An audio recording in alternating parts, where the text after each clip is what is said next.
Përveç kamioneve, dyshime ngrisin edhe specifikat e vendosur për ofertimin që kompanitë do të bënin për autofshesën. Për autofshesën, ndërmarrja kishte kërkuar të jetë jo më e vjetër se e viti 2008, pra 16 vjet e vjetër, dhe jo më shumë se 147.000 kilometra të kaluara. Kompania ofertuese Dielli kishte ofruar fiks me këto dy të dhëna.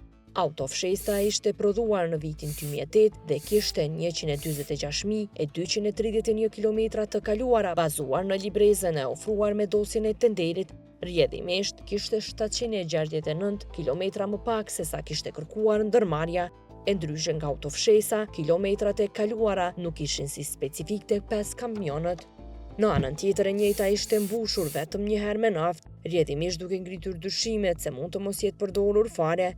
Kabashi thot se fakti se specifikat e tenderit kanë qenë specifike përkundërse liçi e ndalon këtë dhe kompania është përgjigjur po njësoj, ngrin dyshimet për përshtatje.